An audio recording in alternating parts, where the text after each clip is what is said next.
አምላክ መቼ ነው የተጸነሰው? ብዙ ሰው ድንግል ማርያም ቦታ እንደሌላት የሚሰማው አምላክ መቼ እንደተጸነሰ ስለማያስብ ነው።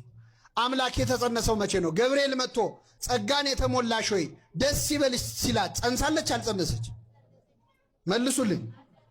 እሺ እነሆ ትጸንሻለች ሲላት ጸንሳለች? ይህ እንዴት ያለ ሰላምታ ነው ስትልስ? አረ ዘመድሽ ኤልሳቤጥ እኮ ከጸነሰች 6 ወር ሆናት ሲል ጸንሳለች? ምንድን ነው የሚጠብቀው እግዚአብሔር? እነሆኝ የጌታ ባሪያ እንደ ቃልህ። ልብ አድርጎ እግዚአብሔር የእሷን ቃል ነው የሚጠብቀው። ለሰው መዳን የአምላክ ፍቅርና የሰው ፈቃድ ያስፈልጋል። ዲቫይን ላቭና ሂውማን ዊል፣ የአምላካዊ ፈቃድና የሰው ፈቃድ ያስፈልጋል። የእሱ ፍቅር የተሟላ ነው። እሱ ሁሌ እንደወደደን ነው። የእኛም ፈቃድ ይሁን ብላ ያሟላችሁ ድንግል ማርያም ናት። ስለዚህ እግዚአብሔር ዝም ብሎ አልጀመረም። ማዳኑን ለመጀመር የእሷን ይሁንታ እየጠበቀ ነበረ። እነሆኝ የጌታ ባሪያ እንደ ቃልህ። ልክ ድንግል ማርያም ይሁንልኝ ስትል አምላክ በማኅፀኗ አደረ። ይህንን ቃል ሳትናገር ምዕመናን ለአንድ ሰዓት ዝም ብትል ኖሮ እኛም ሳንድል ለአንድ ሰዓት እንቆይ ነበረ። ለአንድ ቀን ብትቆይ የአንድ ቀን ይዘገይ ነበረ። ልክ ይሁንልኝ ስትል ግን እግዚአብሔር ቃሏን ተከትሎ ነው ሰው የሆነው። ልብ አድርጉ። ምናልባት ይህን ስል ትንሽ ለእሷ መብት የሰጠው ለእመቤታችን ከመሰላችሁ አንዳንድ ሰው አይታወቅም። እኔ የሁለት ሰዎች ታሪክ ከመጽሐፍ ቅዱስ ላስታውሳችሁ። የመጀመሪያው ሙሴ ነው። ከእኔ ጋር ናችሁ ምዕመናን? እግዚአብሔር ከሁላችን ጋር ይሁን። እግዚአብሔር ለሙሴ በሲና ተራራ ላይ የተገለጠለት፣ ሙሴ ሙሴ ሆይ ሂድና ሕዝቤን ከግብፅ ባርነት ነፃ አውጣ፣ ወደ ፈርዖን ሄዳ አለው። ሙሴ ጥያቄ ጠየቀ። መሄዱንስ ሄዳለሁ፣ ግን ሄጄ ስነግራቸው ማን ነው ቢሉኝ ማን ልበላቸው አለ። ጥሩ ጥያቄ ነው። ማን ላከ ቢሉኝ ሲል እኔ የአባቶች የአብርሃም የይስሐቅ የያዕቆብ አምላክ እኔ ነኝ፣ አነ ውእቱ አነ እኔ ነኝ አለው። መለሰለት አልመለሰለት? አንድ በል። ሁለተኛ ጥያቄ ጠየቀ ሙሴ። ጌታ ሆይ እሺ አንተስ የአባቶቻችን አምላክ ነህ፣ ግን ሄጄ ስነግራቸው ባያምኑኝስ? ምን ባይሉኝስ? እግዚአብሔር ምን አለው? በእጄ ያስከው ምንድን ነው አለው? በትር ነው አለው። ጣለው አለው። ጣለው። በትሩ እባብ ሆነ። መልሳ አንሳው አለው። አነሳው። በትሮ ነው። እጅህን ብብቱ ውስጥ ክተት አለው። ከተተ። አወጣው አለው። ሲያወጣው ለምጾ ነጁ። መልሰ ክተት አለው። ከተተ። ሲያወጣው ንጹህ። ይሄ ነው መልሱ። ጥያቄው ምን ነበር? ምን ባይሉኝስ? በትሩን የጣልከው አንተ ነህ፣ እባብ ያደረኩት እኔ ነኝ። እጅህን የከተትከው አንተ ነህ፣ ለምጽ ያረኩትም ያነጻሁትም። ሄደ ለህዝቡ ተናገር የማሳምናቸው፣ አንተ ምን አስጨነቀ ማለት። ስንት ጥያቄ ተመለሰለት? 2። ሙሴ 3ኛ ጥያቄ ጠየቅ። ጥሩ ነው ጌታ ሆይ ማን መሆንንም አውቄያለሁ፣ የምታሳምናቸውም አንተን አውቃለሁ፣ ግን ሄጄ ስናገር እኔ እንደምታውቀው ኮልታፋ ነኝ፣ ንግግር ብዙ አይሆንልኝም እና መናገር አልችልም፣ አንደበት የለኝም አለ። ችግር የለውም ወንድምህ አሮን አንደበት ይሆናል፣ አሮንን አብሬ ልክልሃለሁ አለ። ስንት ጥያቄ ተመለሰለት? በ3 ተመለሰ። በ4ኛው ሙሴም እንዳለ ታውቃላችሁ፣ እግዚአብሔር ወይ ከይቅርታ ጋር ሌላ ሰው ፈልጋለሁ።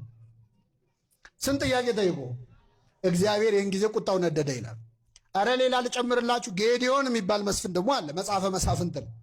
ጌዲዮን ደግሞ ቅዱስ ሚካኤልን ልኮ እግዚአብሔር ሂድና ሕዝቤን ነፃ አውጣ ብሎሃል እግዚአብሔር አለ። ሲለው ምን አለ? አንተ የእግዚአብሔር መልአክ መሆንህን በምን አውቃለሁ?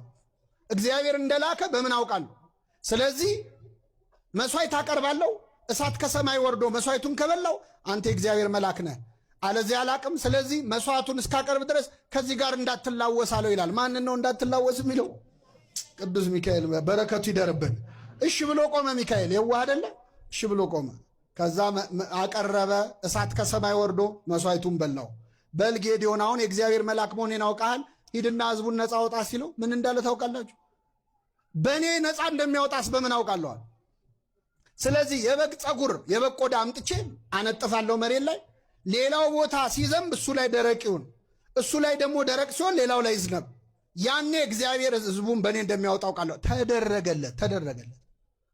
ድንግል ማርያም አምላክን በድንግልና ጸንሰሽ ትወልጃለሽ ስትባል እዚህ ጋር ዝናብ ይዝነብና እዛ ጋር ደረቅ ይሁን ብላለች። እነሆኝ የጌታ ባሪያ እንደ ቃልህ። ይገርማቸዋል። ይህንን ቃል እስክትናገር ሰውም እግዚአብሔርም እየጠበቀ ነበር። ሲኦል ውስጥ ያሉ ነፍሳት ሳይቀሩ ይሁንልኝ የሚል ቃሏን ይጠብቁ ነበር። እንደውም ቢታያቸው ገብርኤል ቆሞ ሲያበስራት ሲኦል ሆነው ቢያዩ ይላል አንዱ ባለቅኔ፣ ሲኦል ሆነው ቢያዩ እሺ በይ እያሉ ይጮሁ ነበረ። አንቺ እመቤት ሆይ ይላል ቅዱስ አምብሮስ ደግሞ ድንግል ሆይ እግዚአብሔር በደሙ ሊገዛን እያናገረሽ ነውና እባክሽን ቶሎ መልስ ስጪ፣ እባክሽን አትዘግይ ይላል።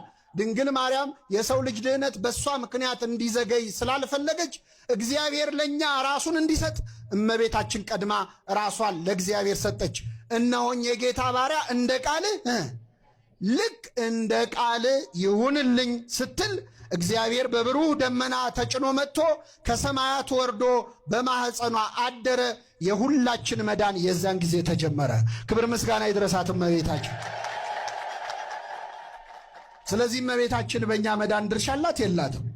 አላት። 3 ዓመት ከመንፈቅስ በ16 ዓመት ዕድሜዋ እሷ ሕፃን ሆና ሕፃን ታቅፋ በግብፅ በረሃ አልተንከራተተች? እኛን የማዳን ሥራውን ሳይሰራ በሄሮድስ ሰይፍ እንዳይሞት ማለት ተንከራታለች። ከሁሉ ዓርብ ዕለት ሲሰቀልም ከመስቀሉ ስር ነበረች እመቤታችን። ይኸውላችሁ ይሄ ነው እኛን ኦርቶዶክሳውያንን ከሌሎች ሰዎች ጋር ማያግባባን። ልጇ ተሰቀለ እንጂ እሷ ምን ሆነች የሚሉ ሰዎች አሉ።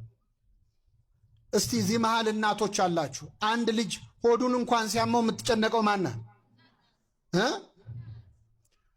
አንድ ልጅ 6666 ጊዜ ሲገረፍስ እናት ምን ይሰማት? ጌታ እኮ የተገረፈው እኛ ለቡሄ በምናጮኸው ጅራፍ አይደለም። ክርስቶስ የተገረፈው እላዩ ላይ ሚስማሮች ያሉት የሾሉ አጥንቶች ያሉት መግረፊያ ነው ሮማውያን የሚገርፉበት።